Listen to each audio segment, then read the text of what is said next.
Voilà, est-ce que vous m'entendez? Oui. Alors, à présent, nous allons voir comment les lieux culturels peuvent appuyer leur transition RSO à travers une politique jeune public innovante et engageante. Pour ce faire, nous allons étudier donc comment des programmes à destination des jeunes publics peuvent participer de l'éducation citoyenne et de l'éducation au développement durable aux côtés de l'école. Pour cela, nous avons le plaisir d'accueillir depuis Berlin Jessica Fritz, qui est directrice artistique et directrice des publics pour le Jugendmuseum, qui est le musée de la jeunesse de Berlin, qui dépend des musées de Tempelhof-Schöneberg. De Copenhague, Dette Meyer-Nielsen, chargée de la médiation culturelle, art educator, de Copenhagen Contemporary. Selma Toprak-Denis, directrice adjointe des publics du Centre Pompidou, et Michel Rouget, directeur de la Cité de la Mer, et Alexia Jacques Casanova, fondatrice de Artisest, qui modérera cette table ronde. Je me permets juste de vous préciser une chose pratique. Jessica Fritz va parler en allemand. Il y aura donc une traduction consécutive depuis l'allemand. Donc on aura un tout petit peu de décalage temporel quand elle parlera. Voilà. Merci et chère Alexia, c'est à vous. Merci. Merci, bonjour à toutes et à tous pour cette table ronde donc, sur le sujet des jeunes publics et impact. Comment mettre les jeunes en action. Nous parlerons donc de comment le lieu culturel peut contribuer à la transformation sociétale à travers une politique jeune public qui soit à la fois innovante et engageante. Donc pour évoquer ce sujet, j'ai le plaisir, comme nous le présentait Annabelle, de recevoir 4 professionnels européens dont les institutions s'intéressent et agissent sur ce thème au quotidien. Après cette introduction en français, nous parlerons donc, vous l'aurez compris, tour à tour en français, en anglais et en allemand. Et j'en profite au passage pour remercier nos chers interprètes qui nous permettent à toutes et à tous de pouvoir suivre ces conférences et ces tables rondes. En termes d'introduction, j'ai à ma droite Selma Toprak-Denis, qui est donc actuellement directrice adjointe des publics et chef du service de la médiation culturelle au Centre Pompidou, et ce depuis 2021. Selma dirige les programmes à destination des publics, donc la galerie et les studios d'art pour les enfants et pour les adolescents notamment. Elle est en charge de la médiation artistique et éducative et du développement des partenariats régionaux et internationaux sur la médiation artistique. Avant ça, elle a été secrétaire générale du TRAM, réseau d'institutions d'art contemporain à Paris et en région parisienne, puis directrice générale du festival Normandie Impressionniste, où elle a piloté le développement d'une programmation artistique contemporaine et piloté des projets pédagogiques forts avec un large réseau de partenaires. Enfin, Selma possède également une vaste expérience internationale, puisqu'elle a occupé plusieurs postes de diplomatie culturelle pour le ministère français des Affaires étrangères. Si certains et certaines parmi vous ne sont pas en mesure de nous voir aujourd'hui, Selma a des cheveux bruns, mi-longs, et elle porte des lunettes ainsi qu'une veste noire et un chemisier gris. J'ai ensuite à droite de Selma Dette Meyer-Nielsen, qui est donc titulaire d'un master en histoire de l'art et travaille au centre d'art Copenhagen Contemporary, où elle est responsable du service éducation CC Studio. Copenhagen Contemporary est très attaché à l'idée que les institutions artistiques ont la responsabilité de contribuer au débat public et de rendre l'art accessible à un groupe démographique plus large. CC Studio implique les jeunes de plusieurs façons, principalement à travers The Art Democrats, un programme dont Dette nous parlera. Pardonnez-moi, j'avais éteint mon boîtier en même temps. Dette a des cheveux blonds qui sont aujourd'hui coiffés en chignon, et elle porte également une veste noire et un chemisier noir. Nous avons ensuite à notre droite, à droite de Dette, Michel Rouget, qui après donc des études d'histoire et de muséologie a travaillé sur la rénovation du musée d'art et d'industrie de Saint-Étienne. Puis il a été consultant en ingénierie culturelle et touristique pendant 4 ans. Ensuite, en tant que chef de projet, il a créé le musée de la Grande Guerre de Meaux, dont il a pris la direction à son ouverture en 2011.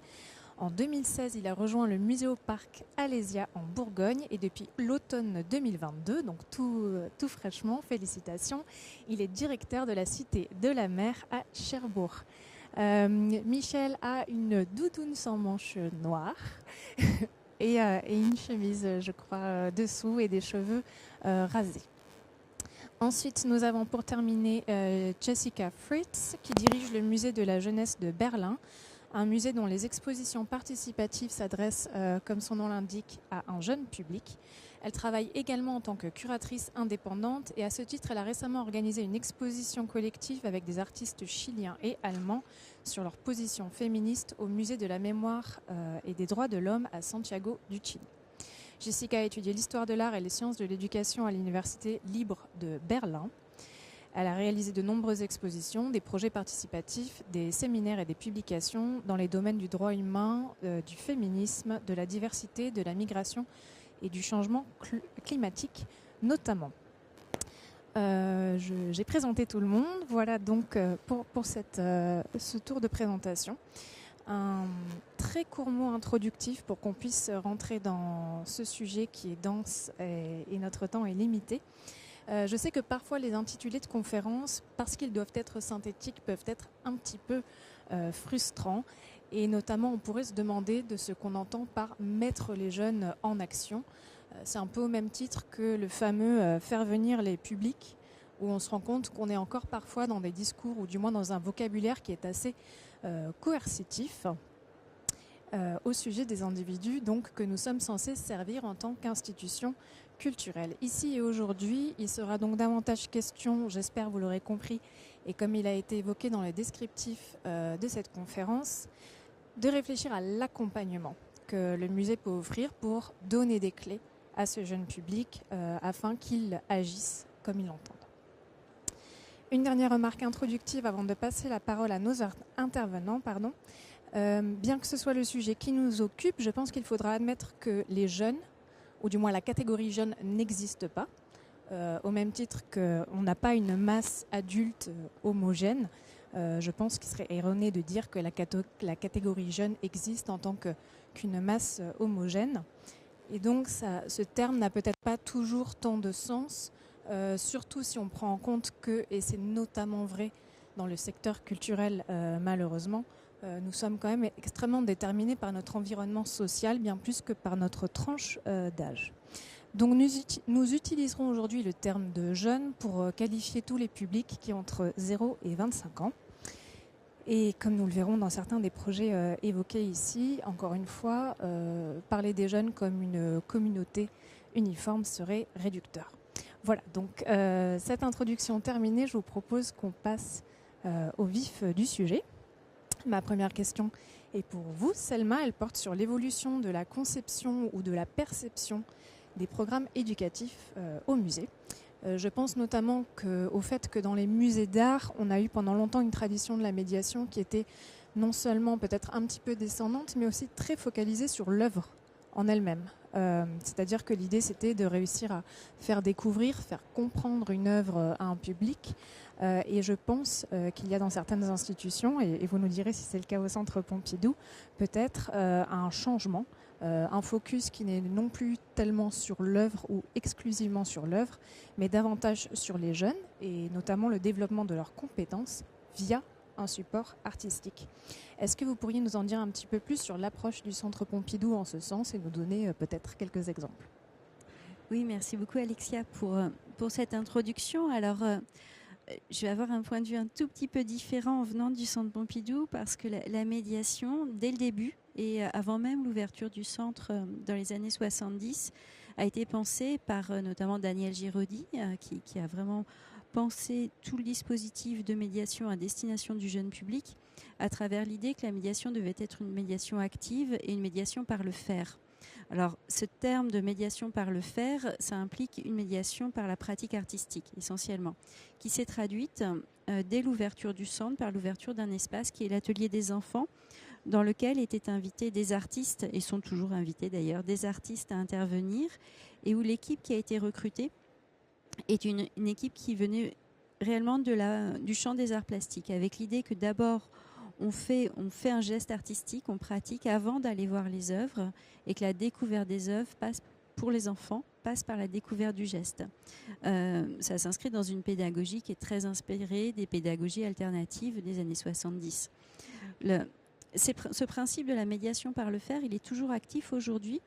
Et là où je vous rejoins, c'est qu'il s'est effectivement étendu. On continue à travailler évidemment la relation à l'œuvre, et on le travaille de différentes façons, à la fois à travers des gestes artistiques, à travers des ateliers de pratique artistique, à travers aussi une médiation plus classique, écrite, orale, qui est toujours une médiation active, avec l'idée de faire en sorte que le regardeur, qu'il soit d'ailleurs jeune ou adulte, enfin quelle que soit sa tranche d'âge, soit actif dans sa relation à l'œuvre, et puisse aussi s'appuyer sur son propre système de référence culturelle pour pouvoir approfondir, pour accompagner son regard. On s'appuie aussi sur le système de référence culturelle de la personne qui s'implique. Mais c'est vrai qu'on va aussi de plus en plus vers une médiation qui est à la fois une médiation de la relation. On va établir une relation à travers différents types de publics.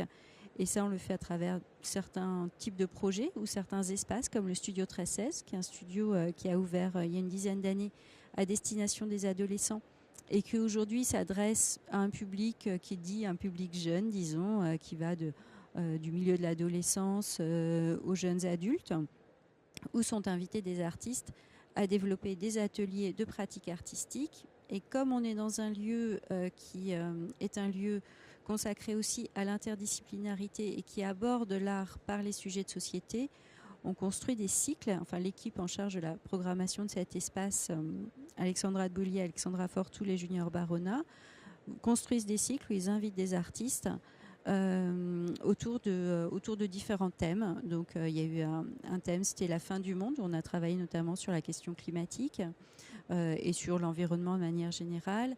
Là, il y a eu un thème autour de l'amour. Le prochain thème sera autour des rituels. Et puis, ces principes de médiation active, on les décline aussi, toujours dans une logique interdisciplinaire et sociétale, à travers différents projets. Alors, je peux vous donner quelques exemples. Je pense notamment à un projet qui était un projet porté par le département Culture et Création Centre Pompidou, qui est le département qui s'occupe, pour faire court, de toute la programmation vivante, qui a monté en décembre un grand forum en partenariat avec l'ADEME sur l'environnement. Le forum s'appelait « Quelle culture pour quel futur ?»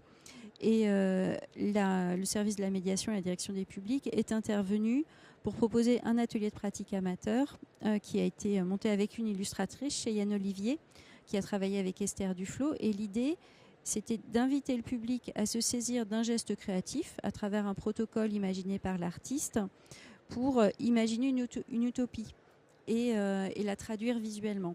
Donc ça passait par un petit protocole qui commençait par la phrase « et si ?» donc les enfants et les familles. Et on travaille beaucoup sur la question de la parentalité, sur le lien intergénérationnel. Étaient invités à disposer un dispositif d'illustration, disons, pour imaginer des utopies pour un autre futur. Ça, c'est un exemple de médiation active par le faire. Je peux aussi vous donner un autre exemple. C'est un projet qu'on mène au long cours avec un groupe de jeunes volontaires qui s'appelle les Arts Sessions, où on travaille avec des jeunes adultes qui sont en général qui ont entre 18 et 22, 23 ans. Alors, il n'y a pas de limite d'âge rigoureuse qui soit fixée, qui sont des jeunes qui peuvent être étudiants, mais qui sont aussi des jeunes travailleurs ou des jeunes qui sont en dehors du système scolaire, qui viennent plutôt des milieux qui ne sont pas habitués, qui ne sont pas forcément habitués à fréquenter l'institution culturelle. Donc on fait un gros travail sur le recrutement, pour aller vers ces jeunes. Donc on s'appuie vraiment sur des réseaux de pair à pair pour les inviter à venir partager une année avec nous. Donc c'est un peu comme une résidence finalement qui durerait une année, où ils ont un accès privilégié au Centre Pompidou. Donc ça se passe dans le cadre d'une convention de bénévolat. Ils ont le badge, donc ils ont accès, comme tous les salariés du Centre Pompidou, aux différents espaces. Ils ont accès à toutes les ressources que le centre peut proposer, et on travaille avec eux autour d'un programme d'activité sur toute l'année. Et puis on a développé un autre projet qui s'appelle Les Escales, avec un groupe de jeunes d'Évry-Courcouronnes, où là aussi on travaille autour de la question de la compétence, puisqu'on les amène à la fois à découvrir l'institution, Alors, la découverte de l'institution, elle se passe comme souvent avec nous à travers des ateliers. Donc, ils peuvent avoir un atelier avec un chorégraphe, un atelier de pratique artistique, la découverte du studio 1316, la découverte des collections. Toujours, voilà, cette découverte se fait toujours à partir d'une médiation active. Et puis, ils rencontrent aussi différents professionnels. Les encadreurs, un conservateur ou une conservatrice, les différents métiers du Centre Pompidou. Et l'idée, c'est qu'au terme de l'année, on travaille avec eux et on les accompagne pour qu'ils organisent eux-mêmes leur mini-festival à Évry-Courcouronnes, en s'appuyant ou pas, d'ailleurs, sur les ressources du Centre Pompidou. Donc là, ils ont un grand champ de liberté sur la définition des projets. Et toujours autour de cette idée de compétences, alors là, on est sur un sujet vraiment compétences métiers. On travaille d'ailleurs avec une mission locale, donc vraiment avec une approche autour de l'insertion professionnelle. Et on travaille aussi beaucoup, et notamment en lien avec l'éducation nationale, autour de l'oralité, sur la compétence oratoire. Et ça, on le fait avec, là aussi avec différentes tranches d'âge, alors avec des projets qui à chaque fois sont adaptés et réajustés. Et je vois dans la salle Émilie Bonnet qui est en charge de l'éducation artistique et culturelle au sein du service, où elle et ses collègues travaillent avec des groupes d'élèves, alors soit des élèves élémentaires, soit des lycéens, soit des étudiants. Et ensuite, on construit un trinôme, donc les élèves, un conférencier qui va apporter des conférences, des connaissances en termes d'histoire de l'art, et un intervenant externe qui peut soit venir d'une association, soit être quelqu'un qui vient plutôt de la mise en scène, un comédien ou une comédienne, ou quelqu'un qui vient du théâtre, et qui va accompagner les jeunes à porter un discours face aux œuvres. Et un discours, il ne s'agit pas de devenir un mini-conférencier, il s'agit vraiment de porter son propre discours et de s'affirmer, d'affirmer sa... Donc on travaille aussi la question de la posture, on travaille le fait de porter un discours qui soit là aussi construit à partir des références culturelles de la personne en question, mais qui soit aussi étayé par un certain nombre de connaissances et par l'histoire de l'art que vient apporter le conférencier. Donc ça, voilà, c'est quelques exemples d'actions que nous menons. Vous m'entendez ? Oui, merci beaucoup. Est-ce que peut-être parmi vos collègues ici, il y a des choses sur lesquelles vous vouliez rebondir, qui font écho à des projets que vous menez, notamment sur cette question du développement des compétences des jeunes ? Sinon, j'enchaîne. Très bien. Donc, vous avez parlé des partenariats, Salma, avec l'éducation nationale notamment. Et donc, ma prochaine question sera adressée à Michel. Et sur en fait l'idée qu'en tout cas dans votre institution, on est en prise directe avec un des sujets qui semble intéresser le plus les jeunes générations, la question environnementale. Et donc dans les actions que vous menez, on observe de manière assez concrète votre volonté de rendre accessible une culture et une recherche scientifique, mais aussi encore plus concrètement l'idée ou la volonté de susciter des vocations en expliquant à quoi servent ou à quoi peuvent servir les sciences, et notamment vis-à-vis de leur relation avec la mer. Donc au-delà peut-être de certains programmes scolaires qui ne vont pas permettre aux étudiants, aux élèves de se projeter sur « ok, mais après qu'est-ce que je peux faire ?» Il me semble que vous vous appliquez donc de manière assez directe à montrer comment les sciences peuvent aider à sauver des cachalots, à nettoyer les océans et ainsi de suite. Est-ce que vous pourriez nous expliquer donc comment est-ce que vous travaillez à compléter le travail qui est effectué notamment dans les écoles avec les médiations ou avec les programmes que vous menez à la Cité de la Mer ? Ok, merci. En effet, la Cité de la Mer qui est donc à Cherbourg, pour ceux qui ne connaîtraient pas l'endroit, donc en Normandie.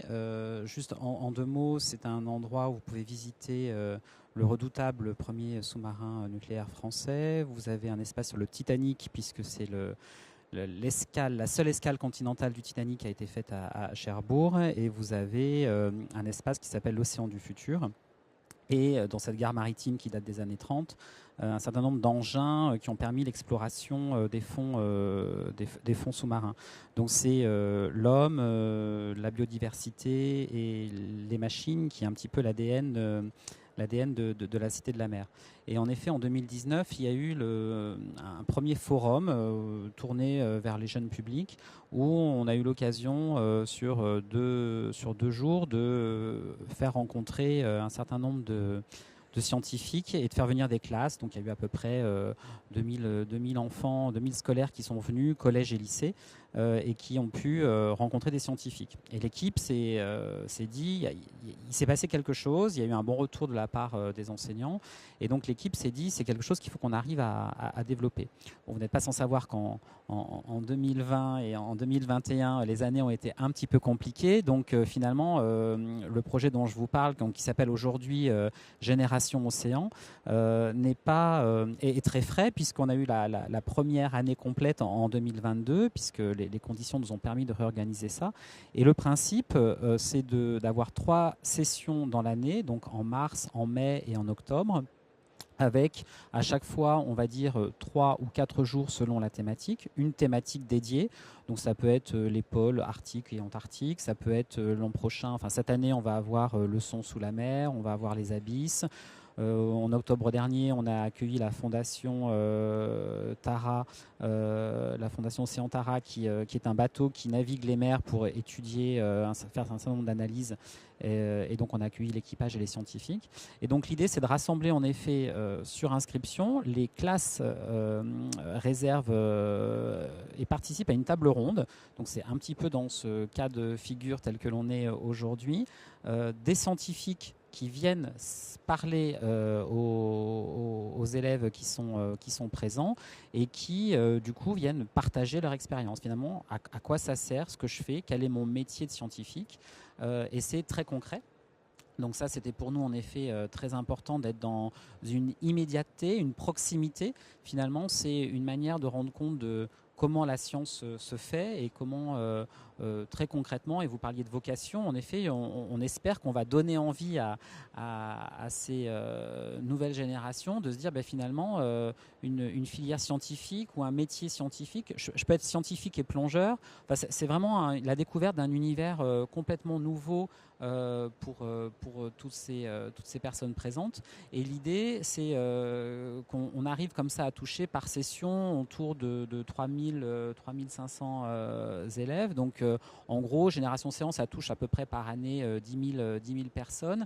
Et alors, ce n'est pas 10 000 futurs chercheurs biologistes sous-marins, mais en tout cas, c'est aussi, et ça, l'équipe en est convaincue, une manière de, certes, susciter des vocations, d'être une vitrine pour notre institution de la recherche en train de se faire. Ça, je pense que c'est très important d'avoir cet accès de la recherche vis-à-vis du grand public. Ça, c'est aussi une des missions presque de service public de l'institution.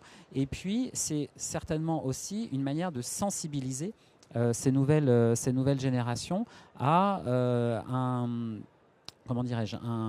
un sujet. Quand vous êtes la Cité de la Mer, vous ne pouvez pas avoir dans ce que vous portez, dans ce que vous incarnez, ce souci de la sauvegarde des océans, de la biodiversité.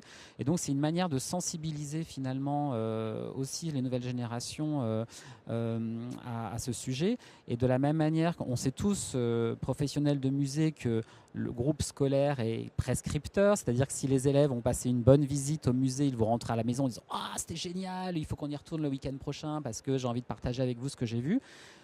On est convaincu, en tout cas avec l'équipe de la Cité de la Mer, que ces élèves vont rentrer chez eux en disant « Ah, maman, peut-être que la prochaine fois qu'on va faire les courses, on n'achète pas les bananes dans une barquette en plastique parce qu'on a eu les scientifiques qui ont fait la recherche sur les microplastiques dans les océans. » Enfin voilà. Donc je pense qu'il y a aussi cette mission-là et certaines classes ne visitent pas la Cité de la Mer. Ils viennent juste pour cette intervention, mais je pense que c'est une manière, par le réseau que la Cité de la Mer a de ses partenaires scientifiques, on travaille beaucoup avec l'IFREMER, avec la Fondation Tara, je vous l'ai cité, enfin voilà, il y a un certain nombre de réseaux comme ça. Les tables rondes sont animées par le partenaire média qui est Ouest France, enfin voilà. Donc tout ça, c'est une cohésion aussi de territoire. On touche essentiellement des écoles du Cotentin, donc en gros à 1 à 2 heures autour de la Cité de la Mer. Et je pense qu'on répond aux objectifs attendus par une institution comme celle-ci, qui est de poser les enjeux pour l'avenir au niveau des nouvelles générations.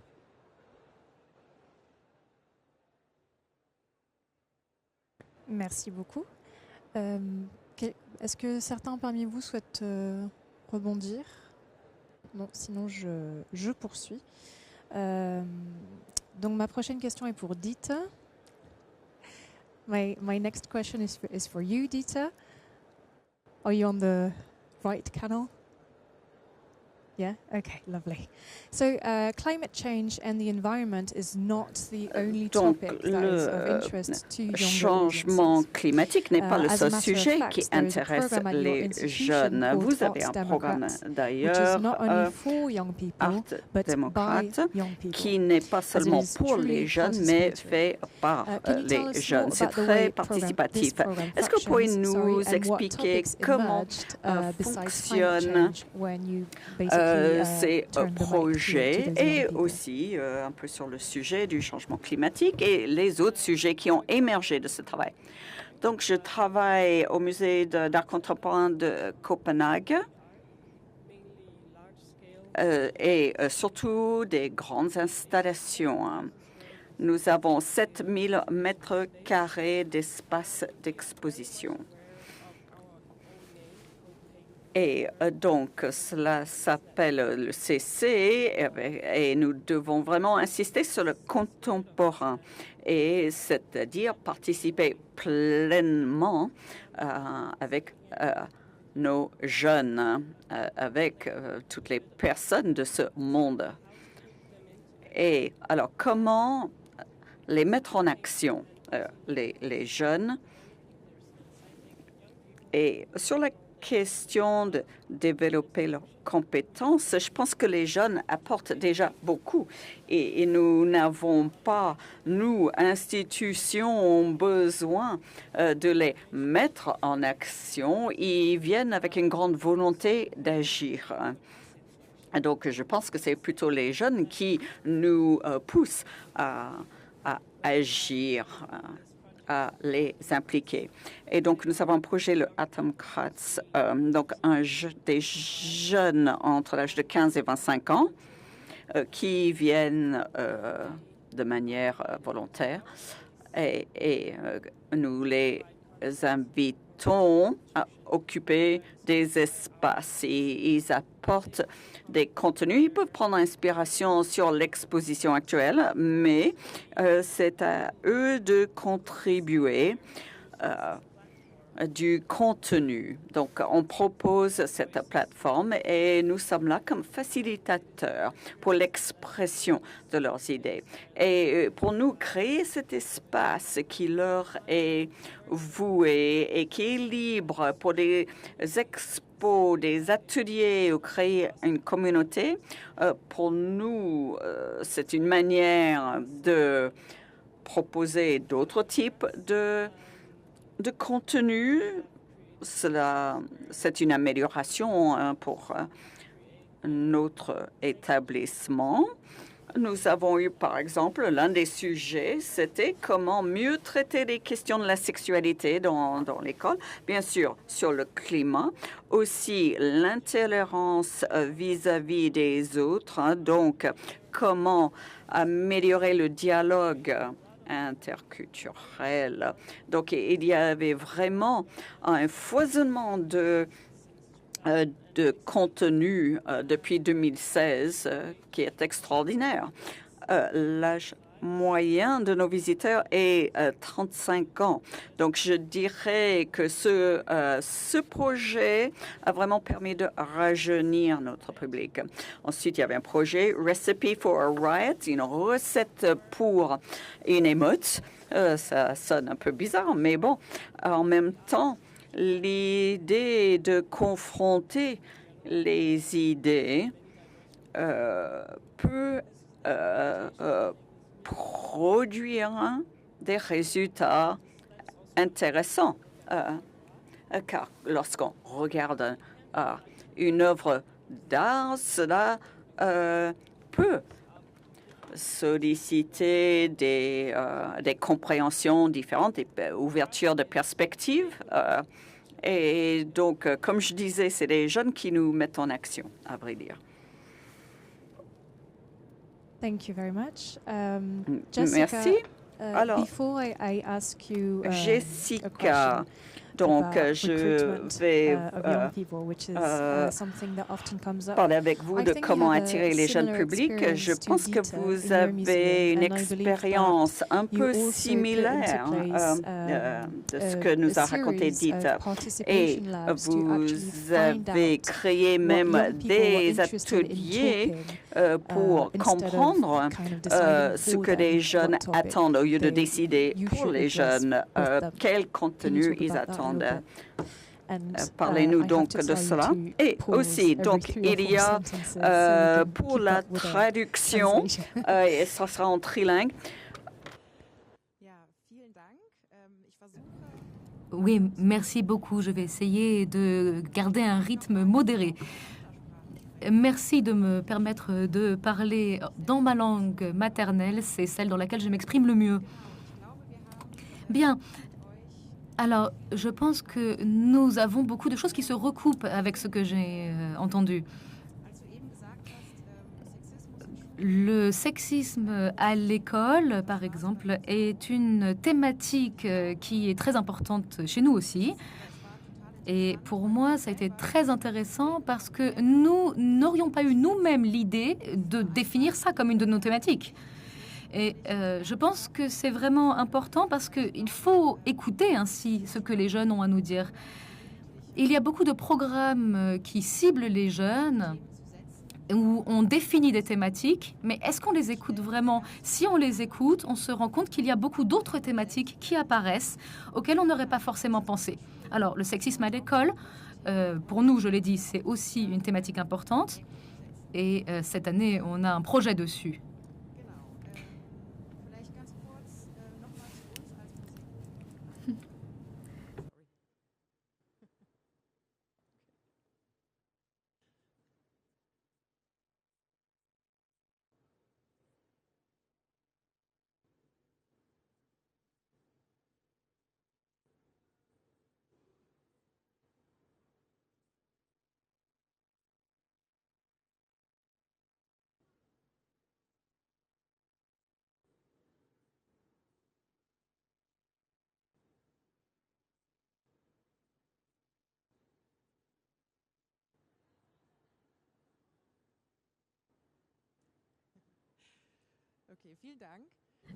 Merci.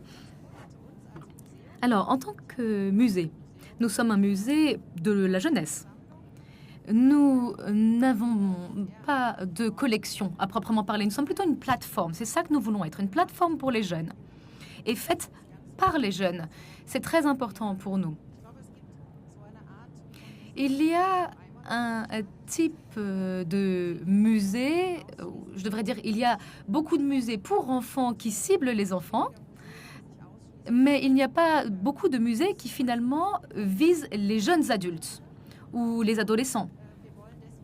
Et donc on est un peu unique en ce sens. Et nous voulons être un lieu qui est co-créé par les jeunes.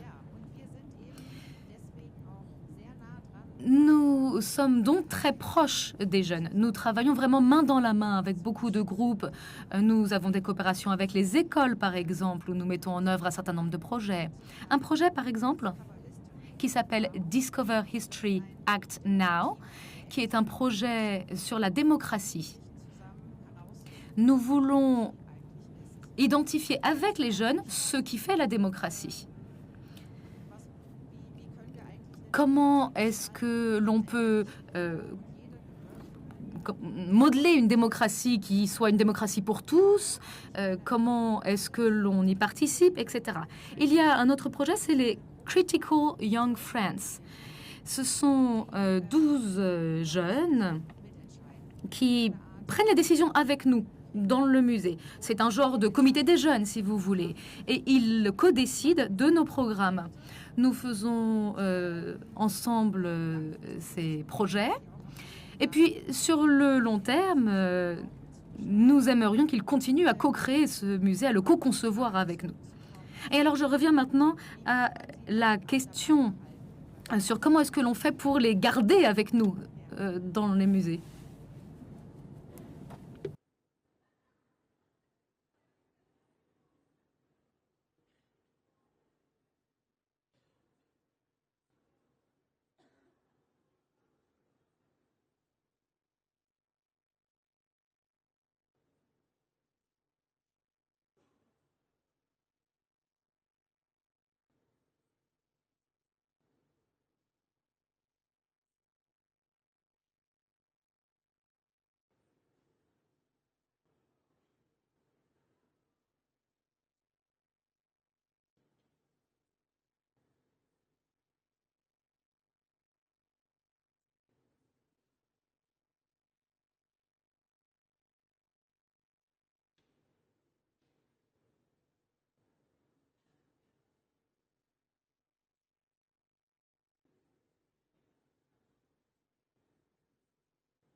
Alors comment donc maintenir les jeunes avec nous? Comment est-ce que l'on fait pour qu'ils restent avec nous dans les musées? Eh bien, je pense en valorisant leur travail.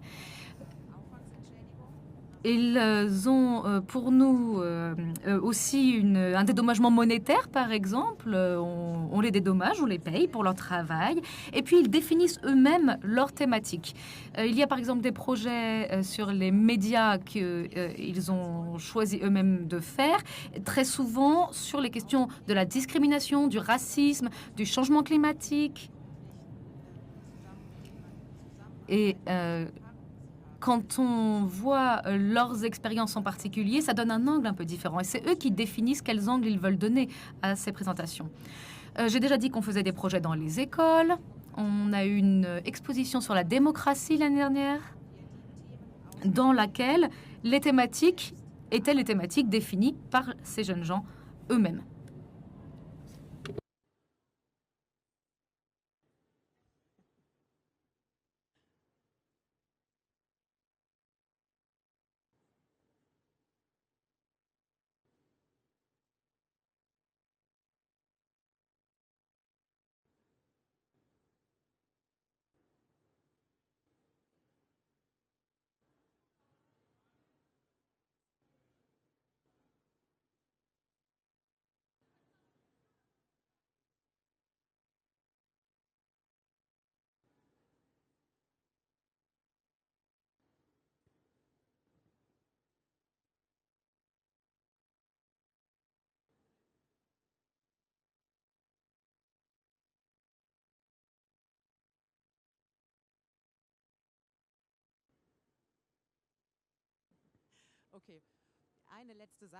Encore une chose.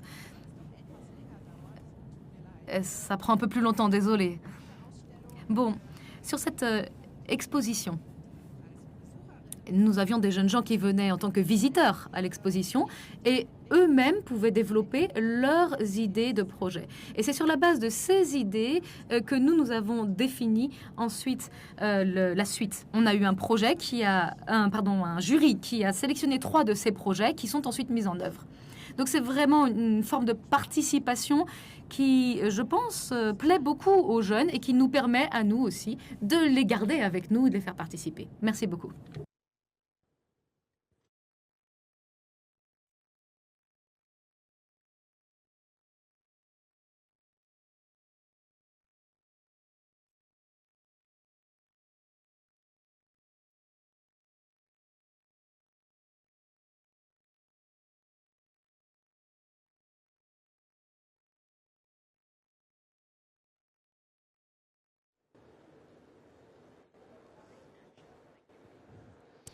Merci beaucoup Jessica. Alors vous avez évoqué le sujet de la compensation, voire de la rémunération quand on est dans des démarches participatives. Bon, c'est un vaste sujet et on se lancera peut-être pas là-dedans, mais si vos collègues ont un avis ou une pratique dans leurs institutions, ils pourront en parler. Il y a un autre sujet qui m'intéressait parce qu'il revient souvent quand on parle du travail avec les jeunes publics, c'est celui des équipes en fait et de à quel point avoir une personne ressource dédiée à un projet avec les jeunes publics qui soit un visage vraiment du musée envers les jeunes publics peut être important. Et il y a un peu 2 écoles, il y a d'autres institutions qui partent du principe que c'est peut-être plutôt un travail global, un travail qui doit impliquer l'ensemble de l'institution et donc au lieu d'avoir peut-être juste une personne ressource, on va mobiliser l'entièreté des équipes sur cette question des jeunes publics. J'ai pas de personne en particulier à qui poser cette question, donc je vous laisse le ou la plus rapide, Salma. Indiquer comment on fait au Centre Pompidou. Alors par exemple pour le programme des Arts Sessions, mais aussi pour le programme des Escales, qui sont ces programmes avec des jeunes adultes qui s'impliquent tout au long de l'année au sein du Centre Pompidou. On a une personne ressource qui est Florence Ayagmora, qui est vraiment celle qui a imaginé ces programmes et qui les porte, qui les a conçus et qui les porte. On élargit un petit peu l'équipe puisqu'une deuxième chef de projet, Alizé Saboureau, travaille maintenant avec elle et s'implique aussi maintenant de plus en plus au titre de ces projets-là. Et ensuite, tout le travail de Florence et d'Alizé, ça va être justement d'ouvrir et de faire en sorte que ces jeunes rencontrent différentes personnes du Centre Pompidou et différentes personnes ressources. Et que ce qu'ils peuvent apporter à l'équipe, et c'était très intéressant ce que disaient à la fois Dite et Jessica, sur le fait qu'eux nous transforment.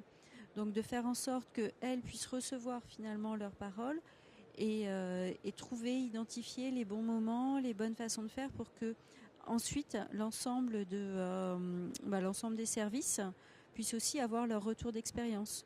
Donc eux, ils nous font un retour et une analyse critique sur les expositions, sur ce qu'ils voient, sur ce à quoi ils participent. Je pense notamment aux art sessions.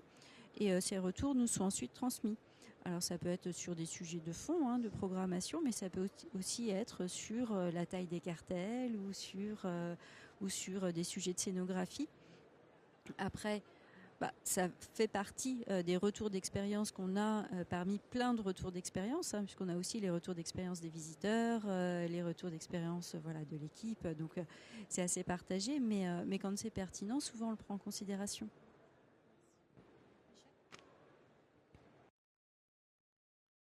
Oui, moi je voulais juste préciser, donc, nous c'est la responsable du service pédagogique qui coordonne l'opération Génération Séance. Vous avez compris que Génération Séance c'était un jeune projet, donc encore en progression. Elle travaille avec les professeurs relais pour le primaire et le secondaire qui sont à nos côtés aussi toute l'année pour définir les thématiques. Donc pour essayer de coller au programme, mais sans coller complètement et en tirant les fils que l'on peut dans les différentes thématiques qu'on peut proposer.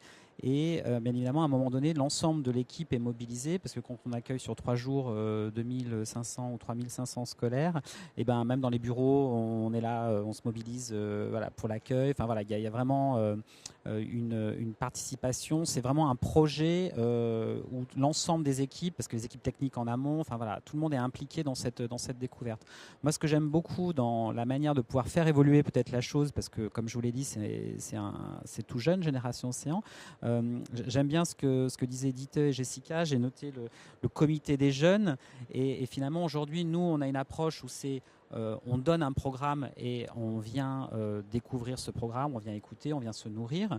Moi, je trouve que ce serait intéressant d'avoir un comité des jeunes qui participe à la sélection finalement des thématiques. Moi, c'est une idée que je vais garder parce que je trouve que c'est assez chouette. Et je pense qu'en effet, l'implication en amont et non pas juste devenir en consommateur entre guillemets est très importante. Donc ça, je trouve que c'est une évolution qui, en tout cas pour notre projet, est tout à fait intéressante. Et vos expériences le montrent. La participation et l'implication est aussi tout à fait clé.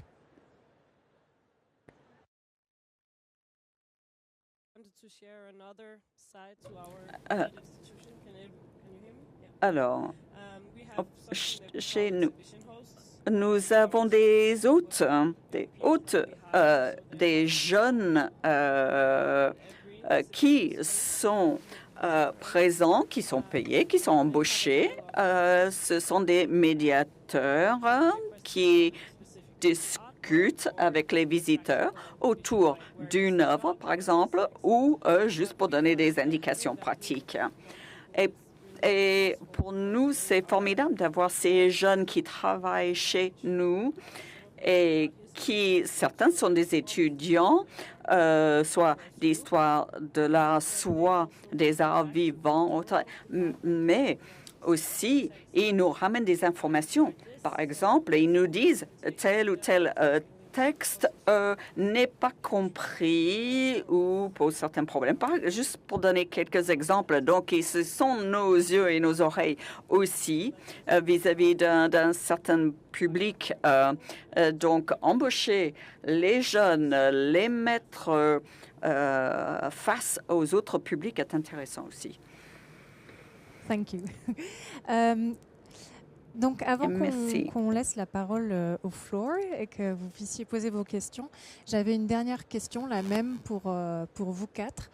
Ce serait de partager avec nous, avec le public, quel est selon vous le plus grand défi de ce travail avec les jeunes au sein de vos institutions, et si vous aviez un conseil, donc assez rapidement le défi et puis un conseil à donner à vos collègues qui souhaiteraient améliorer ou développer davantage leur travail avec les jeunes publics.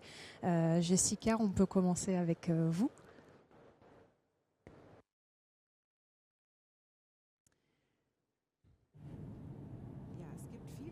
Eh bien, des défis, on n'en manque pas. Je pense que le plus grand des défis, ça serait peut-être toujours de rester proche des jeunes, d'être capable de les écouter, mais aussi d'insuffler une certaine énergie là-dedans, parce que ça demande quand même du travail. Par exemple, quand on veut avoir un comité des jeunes, ça demande du travail. Nous, on a 3 pédagogues qui sont responsables uniquement de ce comité des jeunes. Et donc, ça veut dire qu'il faut aussi être en mesure de mettre les moyens en termes financiers et en termes de personnel dans ce choix. Et ça, c'est vraiment un défi. Mais au Jugendmuseum, c'est notre pain quotidien, si je peux dire, ce genre de travail.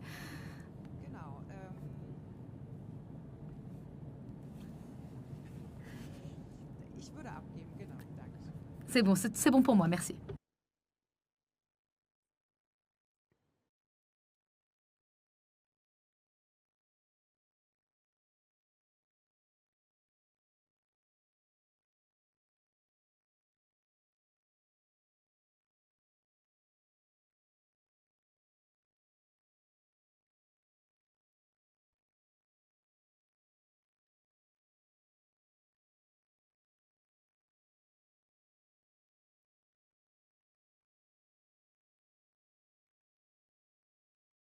Le défi pour Génération Océan à la Cité de la Mer, c'est de contribuer à cette sensibilisation d'une nouvelle génération par rapport au sujet et à la thématique.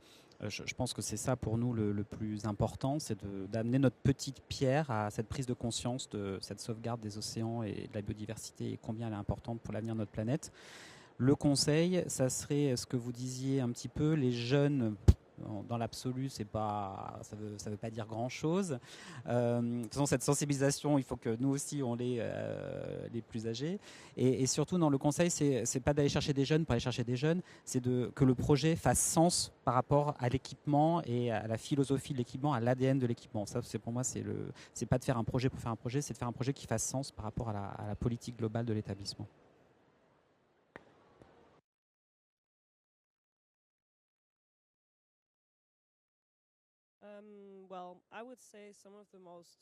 Eh bien, je dirais que je suis d'accord avec Jessica, c'est les moyens. Nous sommes en effectif limité, donc garder cette relation est très importante, la relation avec les jeunes, et aussi que les jeunes aussi puissent tisser des vrais liens avec notre personnel.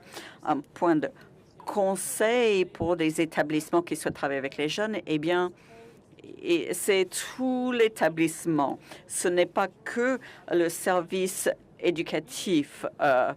Et donc, parfois, cela demande du travail vis-à-vis de ses propres collègues sur comment travailler avec les jeunes. Ce sont nos futurs publics. Ils resteront notre public. Donc, ce n'est pas uniquement le service des jeunes ou éducation qui sont concernés. Donc, tout l'établissement doit s'y intéresser et être engagé.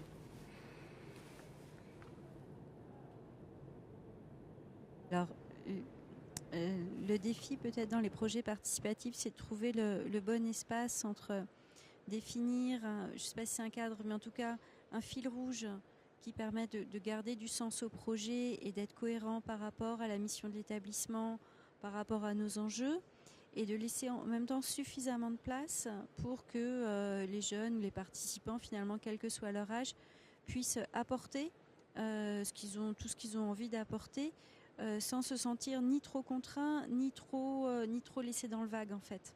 Donc ça, c'est toujours sur chaque projet. C'est vraiment de trouver cette ligne-là. Et pour le conseil, j'ai envie de reprendre celui de Dite parce que je le trouve excellent. C'est vraiment de réussir à mobiliser l'ensemble de l'établissement Et pour ça, le mieux, c'est le lien humain, en fait. Donc, c'est vraiment de faire en sorte qu'ils puissent rencontrer nos collègues des différents services pour que chacun se sente impliqué dans la démarche, en fait. Merci beaucoup à tous les quatre. On a du temps pour des questions, s'il y en a. Dans le public, oui, je vois 2 mains levées là-bas.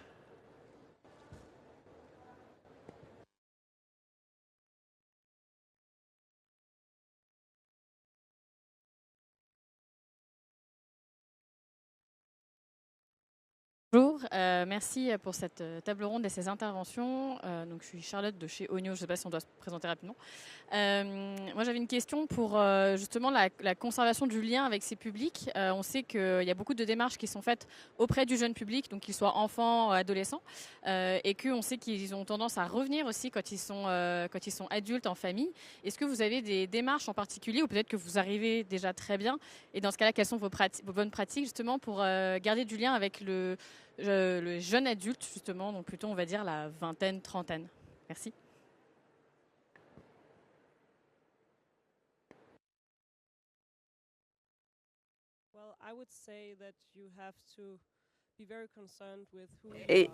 Bien, je pense qu'il faut réfléchir à votre public et le contenu, et aussi de réfléchir à peut-être un travail à différentes échelles, parce qu'il y a des choses qui vont cibler les tout petits, qui ne sont pas les mêmes que pour les adolescents. Donc, c'est tout au long de la vie, effectivement, ce genre de réflexion.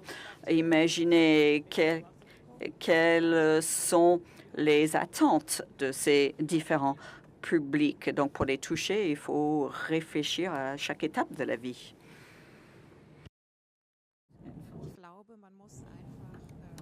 Je pense qu'il faut tout simplement travailler de manière très étroite avec eux, être toujours en contact.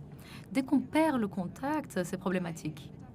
Nous avons donc maintenant 3 personnes dont le travail est vraiment dédié uniquement au travail de ce comité des jeunes. C'est leur travail, elles sont tout le temps en contact avec ces jeunes gens, via WhatsApp par exemple, où que soient les jeunes gens physiquement. Et ça, c'est vraiment très important pour ces jeunes d'avoir quelqu'un qui est responsable d'eux au sein du musée. Et puis sur le côté coopération avec les écoles, on travaille avec quelques écoles sélectionnées, 3 ou 4, pour y faire des projets très concrets. Et là, on a accès aux jeunes par le biais de leurs enseignants et ça fonctionne très bien.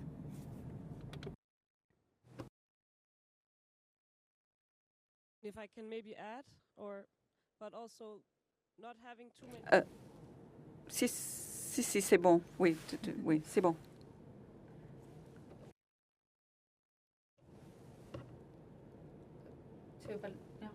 Elle nous attend là, je pense. Je voulais aussi rajouter que on peut nous-mêmes, si on invite des gens, il ne faut pas avoir trop d'attentes vis-à-vis de ces publics. On peut fixer un certain cadre, mais il faut rester ouvert pour faire bouger les lignes de ce cadre aussi. La question portait aussi sur le lien après le projet. Alors ça c'est aussi un défi. C'est vrai que chez nous, il n'est peut-être pas suffisamment structuré. Par contre, on se rend compte que par exemple, les jeunes qui ont bénéficié du programme Art Session, parfois, ils vont revenir par eux-mêmes à travers la programmation, puisqu'ils ont identifié où trouver la ressource. Et finalement, un peu comme le disait Dite, ils vont trouver à différents moments de leur vie une proposition qui va leur permettre de revenir. J'ai aussi en tête l'exemple d'un jeune qui est venu beaucoup au Studio 1316 en tant qu'adolescent pour participer aux propositions qui étaient faites, qui a ensuite candidaté pour être médiateur et qui maintenant fait partie de l'équipe des chefs de projet et qui programme donc pour le Studio 1316. Alors on a comme ça quelques exemples individuels qui sont des exemples qui sont toujours assez touchants parce qu'on se dit ça marche pour quelques-uns ça marche. Et puis après oui il y a tout le flot des gens qui sont anonymes, mais dont on sait que finalement ils gardent un lien à l'institution. Et dans les études des publics qu'on fait, là en ce moment on fait toute une réflexion aussi sur l'histoire du Centre Pompidou, donc on a aussi interrogé des publics et on se rend compte qu'il y a un lien très fort finalement qui s'est construit tout au long de la vie des gens et qui vient aussi alimenter notre public. Pour une dernière question, ok. Il y avait une question là-bas, oui madame. Oui, bonjour. Moi, j'avais une question. Nos jeunes sont branchés et moi, j'avais une question liée aux innovations, notamment digitales, qui accompagnent le lien avec les jeunes. Vous avez très peu touché ce sujet, donc je voulais en savoir plus de votre côté.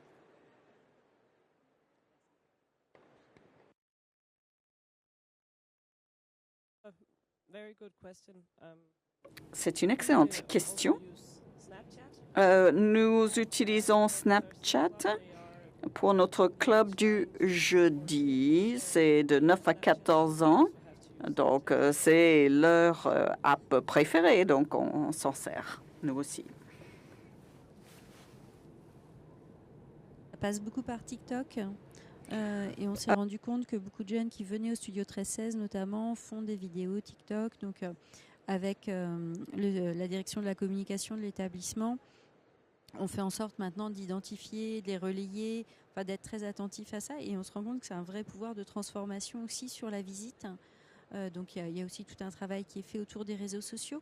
Après, au sein de l'espace, et là je parle du Studio 1316, il y a des propositions effectivement numériques qui peuvent être parfois, alors pas de façon systématique, et toujours quand ça a du sens par rapport au projet qui est proposé, on peut avoir des dispositifs de réalité virtuelle ou de réalité augmentée.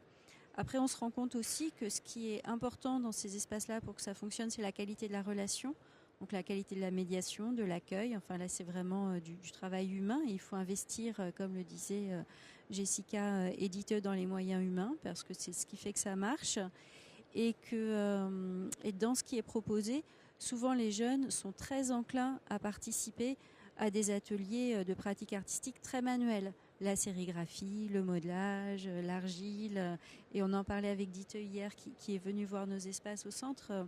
Et je crois qu'on partage ce constat-là en fait. Donc on ne peut pas les résumer aux nouvelles technologies, enfin aux nouvelles, elles sont plus si nouvelles, mais au numérique, puisqu'en fait ils sont aussi très enclins à être dans une pratique manuelle et très demandeurs de ça.